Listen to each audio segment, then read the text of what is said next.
Hello everybody, welcome back to Paperback Thoughts. In today's video, we're specifically focusing on dystopian fiction because I read two dystopian fiction novels back to back 2 weeks ago. So I love those books so much that I want to talk about some of the ideas from the book. And I won't be doing a review of those books because these are widely regarded as classics and there is nothing original that I can add from a review perspective. And I'm not even going to discuss about the plot of the books because I don't want to spoil it for you guys. I'll just be talking about some of my favorite moments from the book and some of the quotes and some of the ideas that we should all be thinking about. So, if you are someone who already know about the dystopian fiction genre, these books will not come out as a surprise for you because these by far uh, would be the most popular to dystopian fiction. Brave New World by Aldous Huxley and 1984 by George Orwell. And there are a lot of scholarly debates which goes on with pitching these books against each other, trying to understand which book is more relatable to the present socio-economic political system that we live in, which book won in predicting the future. But I'm not going to do that either because I feel that's completely stupid because these two are excellent works of literature and there need not be debate which is better than the other one. Both are exceptional. So first let's talk about George Orwell's 1984. But one sad thing about 1984 is this is one of the last books of George Orwell, and unfortunately he passed away soon after publishing this book, and he couldn't see much of the success this book got and much of the attention that the controversies that this book sparked. He was not around to witness everything, which is kind of sad. This book, being highly political, is more of a critique of English socialism and what Orwell thought what English socialism would evolve into. Imagine living in a country or a society where you're not even allowed to think freely, and there is never going to be something that you wrote down, or there is never going to be an original thought ever again. So that's the kind of society that 1984 is set in. There is a very interesting idea in 1984 which is called Newspeak. So basically what the government in power is doing to the society is that they are trying to limit their citizens' ability to think. What happens if if somebody starts striking down language to stripping into the barest forms, and what will happen is we'll run out of words to express ourselves. We won't have words to say what we actually mean, so we'll be left with only basic words to express basic emotions. There won't be good books written, there won't be good movies made, there won't be good conversations that are happening. So I'll read one particular conversation between the main character and his friend, which will kind of give you an idea what Newspeak is and how it can limit the way we live.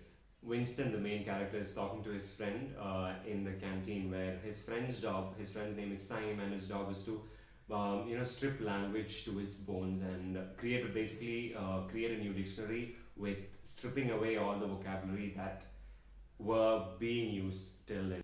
For a word like good, why have a word like bad as an opposite? Just have a word like ungood.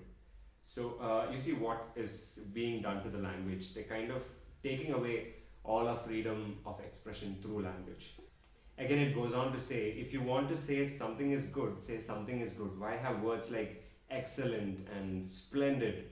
Instead of that, you can have plus good or double plus good. So basically replacing all the words to the basic of the forms. This process of implementing Newspeak and forcing their citizens to stop using old vocabulary and start using new Newspeak vocabulary will slowly strip away as generations pass on. They will lose their power to think and they will not be able to write, and basically the government is trying to take away the power of language, the power of expression from the citizens in the society of 1984. I'll read out another quick party slogan that actually defines many events that happens throughout this book, which goes, who controls the past controls the future, who controls the present controls the past. So basically, here we are shown how INGSOC, the party that is in power in 1984, which is basically a dig at English socialism, INGSOC. So Orwell was a huge critic of English socialism, and he was sure that this will, slowly turn into a totalitarian kind of government which of course it did not, but we will be able to draw a lot of parallels from George Orwell's ideas in the present situation in the society, whichever country you're living. I'm pretty sure there'll be number of uh, political parallels that you will be able to draw from this. As I read this particular slogan used, it has become very common for the a new ruling party to alter, say whatever they have said before or whatever they have done before, and kind of get away with it, even though no big parties are announcing it as their own.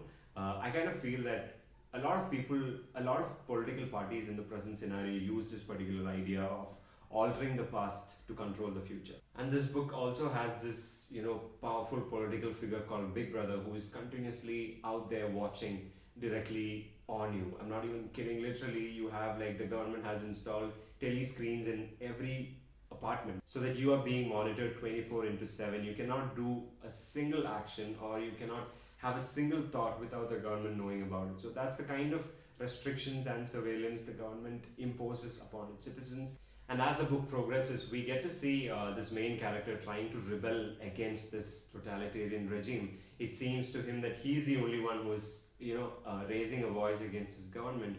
And it's the ending is totally unexpected, and I'm not going to spoil it. So I definitely recommend it. So pick it up. And to the next book, it's Brave New World by Aldous Huxley.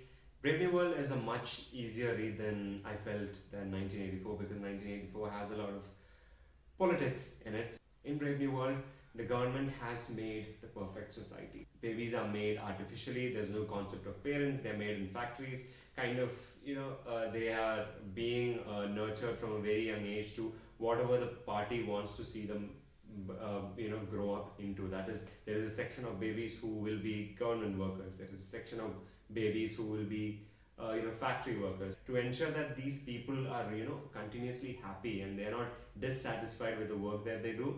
Their profession is very early on decided at as soon as they're born in the factories, and every night they are made to listen that their purpose of life is this, which kind of wires their brain in that sort of way, and nobody rebels. No, everybody is happy with whatever jobs they have.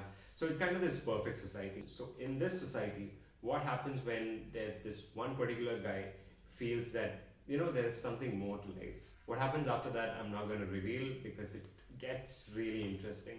So there's this one very interesting concept of this drug called Soma in this book. So basically what Soma does is the government administers supply of Soma, that is every individual citizen is allowed to take Soma drug legally, and the government gives them, they have their ration. If you are feeling down for some reason, take this much quantity of Soma, you'll start feeling better. So they have that kind of prescriptions in place.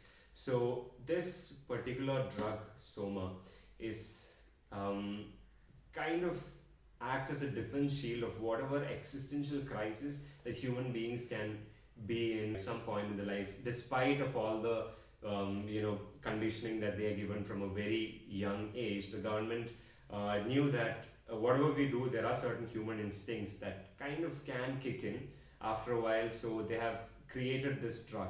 Many scholars have compared this particular drug created by Aldous Huxley in this book to be very similar to the kind of life that we lead today, because whenever we have a problem, we take our Instagram and start scrolling down the feed, and we forget what the problem was, and it kind of engages our mind 24 into 7. Right from the time that we wake up, we don't give time for our minds to actually think about the more interesting questions about life or existence, but we initially start scrolling our smartphones, which kind of makes the time that is usually needed to even get an existential crisis is not being given to our minds because of this drug Soma, which is our smartphones and social media that we are so addicted to.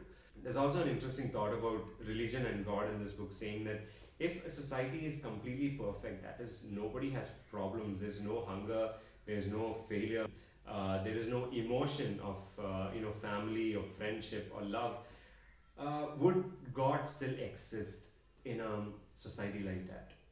Is it because of the imperfections that we still pray to God or we still subscribe to a religion? And what if everything was perfect?